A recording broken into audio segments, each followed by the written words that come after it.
Robert Driscoll. He is a former Justice Department official. Thank you so much for joining us. Thanks for having me. So what do you make of this? Is he able to just refuse? Can he refuse? Well, in the short term, yes, he can refuse. And then it's going to be up to the Judiciary Committee whether they want to vote to hold him in contempt and then force him to testify either under threat of arrest or other compulsory means. But it won't happen, tomorrow or the next day. It's just another step in the process of the brinksmanship that goes on these kind of things when someone doesn't want to testify before a committee on the Hill. Is his lawyer right in saying that these committees have just become too politically minded? Well, I mean, I don't know if his lawyer's right or not. I tend to think, it's certainly not a legal basis. I would never have a client who testified on the Hill if, a preening congressman were reason to not testify. Right. That's kind of the nature of the game when you take someone up on the Hill to testify. Usually people have a more reasoned objection, like, oh, I'm going to plead the Fifth, or, there's no jurisdiction of this committee. But to just say, well, they're going to make a spectacle of it, in some ways, that's the point. It's a public event. The imperfect as they are, the representatives are the representatives of the people. So it's the people's chance to see in public this guy testify. So I think that that's not a great legal basis, but it's certainly in the short term, he can just not show up and put the committee to its through its paces to see if they want to hold him in contempt. So some say that they could just release the testimony of what went on behind closed doors. The other side says that, well, that was his opportunity to get his, side of the case out there, and then he refused to answer other essential questions. So releasing the transcript isn't enough. What's your take on that? I think, again, with our government, the structure of our government, one of the reasons Congress is there is to represent the people. And I think there's some public benefit to having public testimony. Now, it's probably going to get interrupted by things that are either classified or privileged or things like that. But I do think there's some benefit for the American people being able to have their representatives ask questions. Will it degenerate into a bit of a partisan affair? I'm sure it will. But that is in some ways what the system is set up to have. So I think that, from a purely legal perspective, fine, give me the transcript and I can review it and I'll see what he said. But I do think there's a political constitutional argument here that some kind of public hearings for these kind of things, as high profile as they are, is in essence what Congress is there to do. Meanwhile, House Republicans are setting a deadline of tomorrow, yet another deadline, for the Justice Department to hand over additional records on the FBI informant who met with Trump campaign officials. Some lawmakers warning that if the DOJ does not comply, that Deputy Attorney General Rod Rosenstein could be held in contempt or face impeachment. DOJ says they already produced thousands of documents. I feel like I've heard this fight before. I know. This never ends.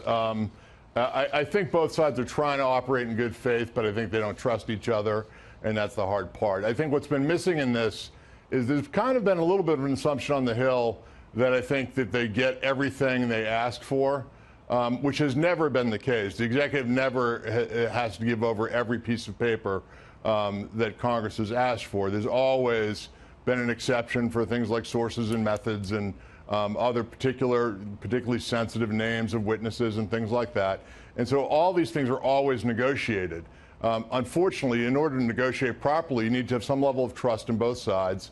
Congress feels like there's been some redactions of some things that should have been redacted. Right, and they were redacted. You talk about the exceptions under which they don't have to hand things over. Right. And it's that the DOJ has said, these are sources and methods, and that's why there's redactions, and that's why we haven't turned it over. And then when you do get those documents later, the congressmen and senators have said when you looked at it, it wasn't about sources and methods, that what was blocked out was just things that were embarrassing to the FBI. So they do have a reason to not have a lot of faith. No, I think that's true. I think the problem is that obviously, I think as Dag Rosenstein pointed out, he's not the one doing the redactions, obviously. He's the DAG. They've got a staff of 100 FBI agents doing it. And when one of those agents does something wrong and it's pointed out, he can go back and correct, but it's hard to kind of blame him for the day-to-day document production that goes on.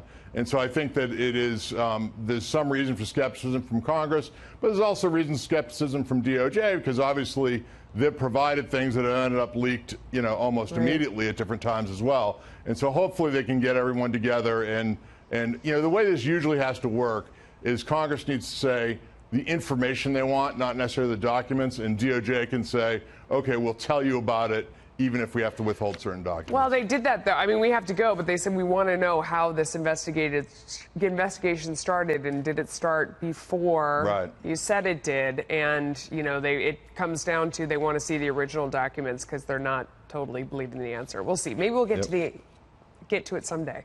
Thank you, sir. Thanks for your time. When we get to that day. Right. All right. The president taking Vladimir Putin at his word that Russia didn't interfere with our election was always silly. It now just got dealt a huge blow with this bipartisan Senate Intelligence Committee report that came out today, as it echoes the findings of every other fair broker on the situation. Russia meddled. Trump is kidding himself, and probably only himself, trying to minimize Putin's role. Now, that's just one aspect of this. And there's all this intrigue. Why would the president do this? Why would the president do that? Did Russia help him and he's trying to pay them back by being nice? I don't know the answers to any of those things, and we don't have facts.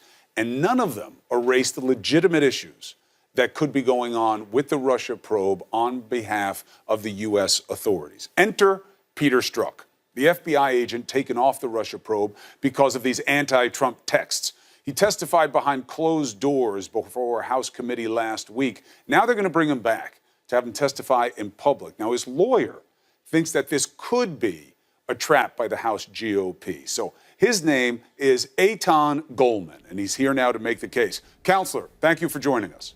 Thank you for having me. So, first things first, will your client comply with the subpoena or the request? Will he come on in and do another interview? My client will testify publicly soon, somewhere, sometime. We just got this subpoena today, so I don't know whether or not we are going to be testifying next Tuesday in front of these two particular House subcommittees. Why isn't it an automatic yes, Eitan? Because we have come to the conclusion, we've been forced to come to the conclusion that this is not a search for truth. It is a chance for Republican members of the House to preen and posture before their most radical, conspiracy-minded constituents. And if you just look, I mean, you would think that here you have a guy, Peter Strzok, knows some things, wants to tell a story, wants to testify. If you have a committee that actually wants to find out facts, that wants to find out the truth, you might actually have a meeting of interests. But from our experience with the committee thus far, it is obvious that they don't want the truth. They don't want to hear what he has to say. You had observers who were there. The transcript hasn't been released of the last interview. I know that you've said release it. Look, I'd love that, right? I'm a journalist. I'd love to have information. I'm not in the business of believing what people tell me in the government or anywhere, for that matter. I'd like to see the proof myself. But they say that they found what he said compelling on different levels. So is it fair to say that he hasn't had a chance to tell his story yet? Who said that they found what he had to say compelling? Different Democrats who were in the room. Yeah. Look, Pete has sat and listened as he's been caricatured and misdescribed and accused by the president of treason and of being a sick loser. And on Fox News, they talk about him as the center of this anti-Trump cabal that was determined to throw the election against Trump. None of this has a shred of truth. And Pete has been silent. He's been cooperating with the Inspector General. He's been doing what he's supposed to. And now he wants a chance to actually talk to the American people. So when we heard that these two committees, along with other committees, were interested in talking to Pete, I reached out to them. I said, Pete will come talk to you. You don't need to issue a subpoena. Let's do it publicly. No, we can't do it publicly. Okay, well, can you at least tell me that you'll release a transcript so you don't have House Republicans selectively leaking or misleaking selective excerpts to make him look bad? No, we can't do that either. Well, okay, we'll come in anyway. So we came in, and he testified, and what really kills me is the Republicans, the committee, the first thing they tell us in there is, this is confidential. If you disclose any of this, you could be compromising the integrity of this investigation. And not just it leaked. Republican members during breaks were dashing out to talk to the media. to tell them, this guy, he's not answering questions. You know what you should have done? What's that? You should have brought your client here, because then it would be all live. It would all be on the record. It'd all be out there for people to see, and he'd be tested by someone where the audience gets to see what it is and what it isn't. The offer there may come a day, stands. Chris. The offer stands. Now, you said something earlier that I gotta come back to you on, which is there's not a shred to any of the allegations. Now, your client put himself in a position of criticism by what he wrote in his texts. I understand he didn't think they'd become public when he was writing them to an intimate. I get that. But the texts came out, and they tell a story that he's going to have to answer for. Trump's not ever going to become president, right? No, he won't. We'll stop it. Now, the Inspector General's report found that he had bias for a reason, and this seems to be proof of it. I want to believe the path you threw out for consideration in Andy's office, that there's no way he gets elected. I'm afraid we can't take that risk. It's like an insurance policy in the unlikely event you die before you're 40. These are things that are suggestive of a bias against Donald J. Trump, who was running for president at the time. How's that not a fair reading?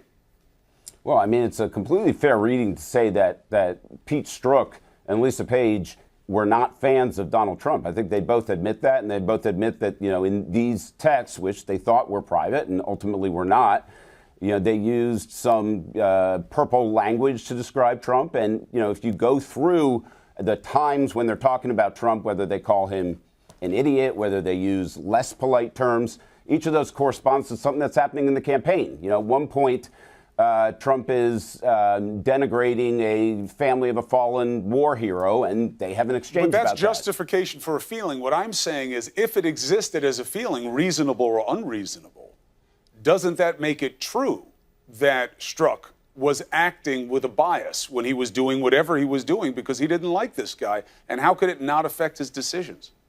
No, of course it doesn't make it true. I mean, that's what FBI agents do every day, right? Everybody in the FBI's got political opinions.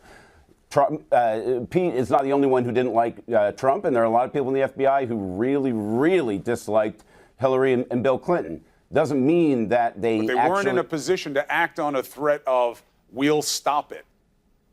Yeah, well, I don't know why you think that that's a threat. I think that what he's How would you characterize it? I think he does not think. That is right about when Trump was talking about the Khan family. And I don't think that Pete or Lisa Page or hundreds of millions of other Americans, including a lot of Republicans, thought that it was, there was a chance in hell that Donald Trump was going to be elected at that point.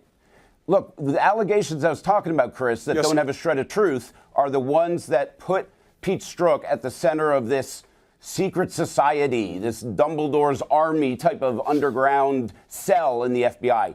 There's no truth to that. Right. And I mean, they took that from his conversations also, but I've never seen it substantiated. I hear you on that. Not substantiated. I mean, the IG's been investigating this for months and months. It's a 570-page report, okay? They know why they took different decisions in the Clinton email investigation. And he said he found bias. He couldn't find it overall, but he did find it. He couldn't rule it out in the idea of how you prioritize different investigations regarding Trump and Hillary. There's certainly things for him to answer for in there. You can't be surprised he's getting criticism. No, of course not. And he is ready, willing, and able to answer questions about the text. Gotcha. The problem with this forum is that, I mean, I don't know if you watched the Rod Rosenstein and Chris Wray testimony the other day. Hour after hour. Okay, so the way they treated those two guys, these lifelong Republicans, and not letting them answer a question, filibustering, that is nothing compared to the way they treated Pete Strzok. So again, it does not seem to me like a search for truth. I hear you. I get it. I want to see the transcript so we can make our own judgments. I want you to see the offer transcript. stands. He will get a full hour here on this show to make any case he wants to make, and there won't be any fly around. Whoa! Almost got it. All right, Eitan Goldman, thank you very much for making your case for your client. The offer stands. Chris. Okay.